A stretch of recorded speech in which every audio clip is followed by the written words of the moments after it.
Modern yoga is changing, as you may have noticed during these pandemic times. And while I'm reluctant to say that there's any new normal on the horizon, there are three things that I am seeing changing in the yoga world that I view as being very positive, as they're actually moving us closer to the main aim of yoga. So stick with me here to learn about these predictions and how we'll need to continue to adapt if yoga is going to remain an important part of our lives.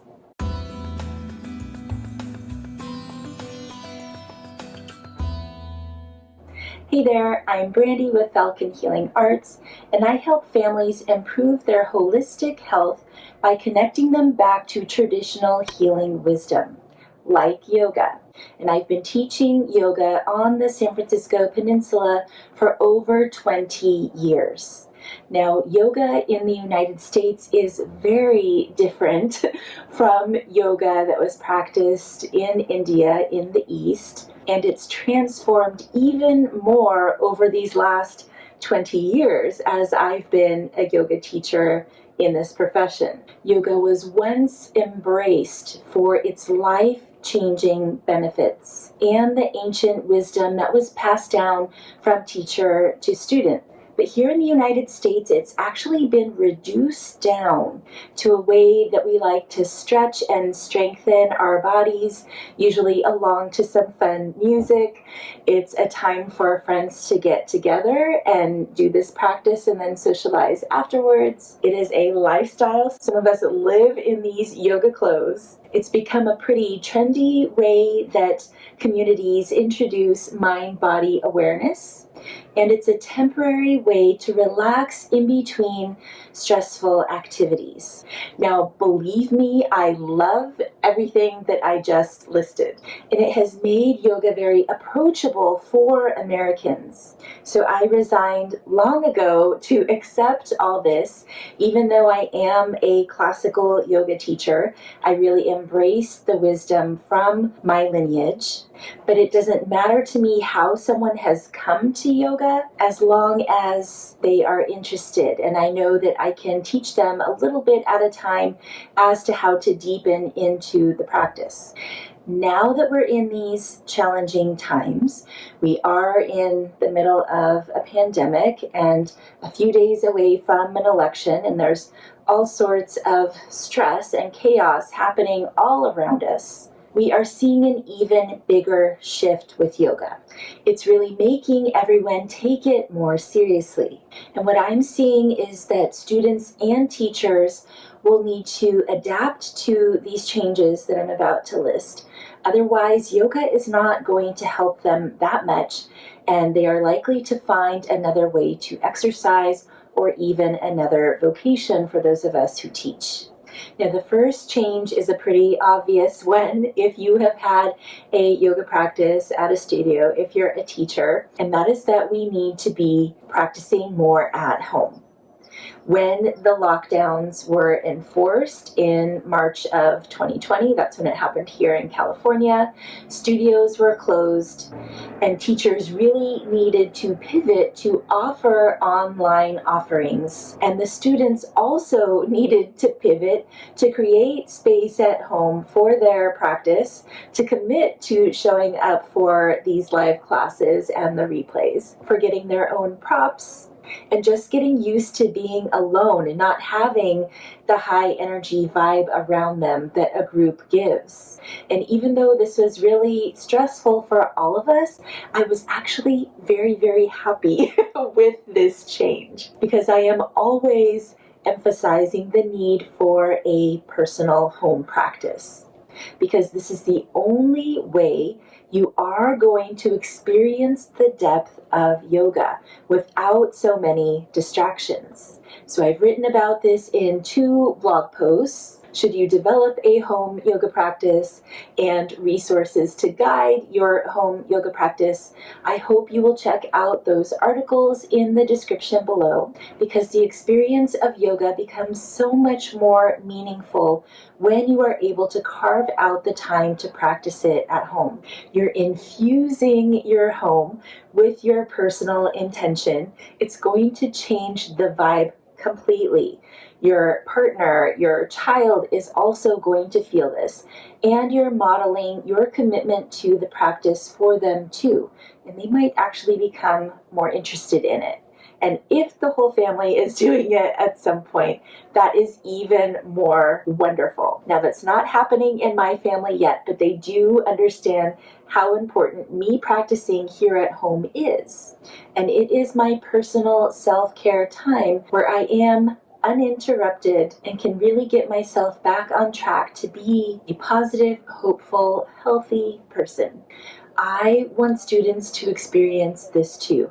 And I feel like if they see that it's possible after doing it a few times, and definitely after they experience more depth in their home practice, then they'll actually start to prefer this over going to studio classes. So we'll see if I'm correct about this or not, but it's definitely in one's best interest to try prioritizing a home yoga practice, because you don't know if your yoga teacher is going to get sick or move or quit. And unfortunately, we are seeing that happen right now.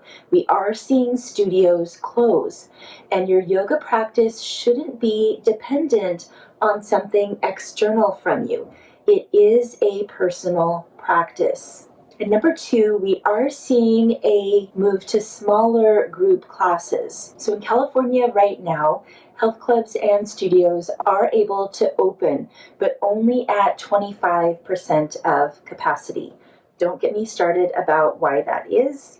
I'm really frustrated with this slow pace when we are wanting the population to be healthy to fight this virus. But anyway, I do think small classes are lovely. When I first started practicing yoga back in 1999, it was at the Center for Spiritual Enlightenment. We had a very small class. It was a very intimate setting. Our teacher would open it up for all of us to talk about what was going on in our lives.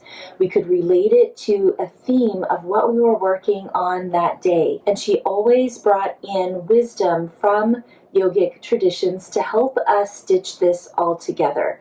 And of course, coming from this background is why I have such a deep understanding of yoga and why it is going to be a part of my life forever.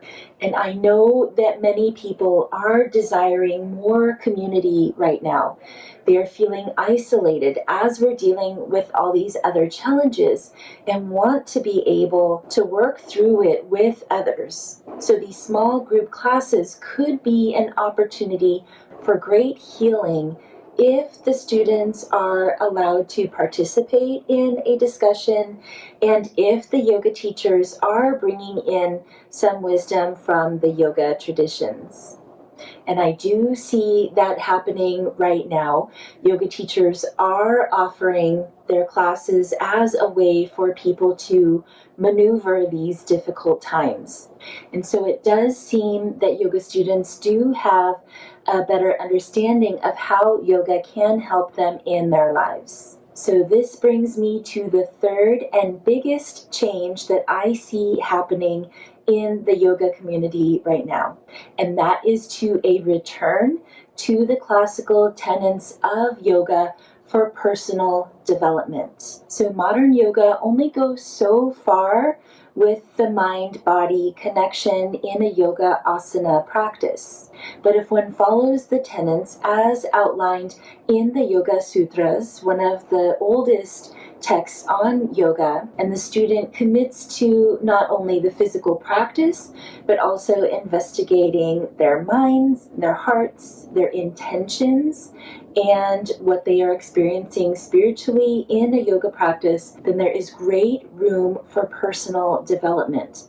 And actually, one may awaken to a completely different way of thinking and being. I am a completely different person than I was 20 years ago. And it was really my yoga practice that helped me mature and see how I fit in to the world that I am living in and the world that I am trying to create. Everything we're experiencing right now, from our fear of disease and death to the social and political unrest in the community, in the country, in the world, we can be dealing with all of this inside. Inner peace is still possible regardless of what is happening around you. Believe me, because I am experiencing this now too, just like you. I see the chaos, I see the hate, I see the division. And yet, I can still be happy in my life. And it's not because I'm ignoring what is happening around me, it's that I can coexist with this happening around me. So if you want to learn how to do this, if you want to learn how to develop personally from a yoga practice, I recommend looking at that article about resources for a home yoga practice. There's a lot of books in there I recommend by very wise yoga teachers who explain the process of yoga and how to relate it to your life in a very easy way. Or you can let me guide you through the layers of your being through my new 6-week course called Yoga and Self-Healing Practices for Holistic Health. And in this course, we explore our physical, energetic, mental, emotional, and spiritual layers in a very practical way, at your own pace. So it could even take beyond 6 weeks for you to move through this, as it is self-led. But you're able to interact with me in the course as well. So if you're interested in that, you can check it out in the description below. So if you are a student of yoga, or if you are a yoga teacher, I'd be really interested to know what you think of these changes I'm seeing, if you're seeing them too, if you're accepting them or not, and if you agree that yoga is going to be a really important part of this new world that we're creating. Are you going to be living your yoga and teaching it too? So let me know, friend, and I hope to see you again soon. Take care.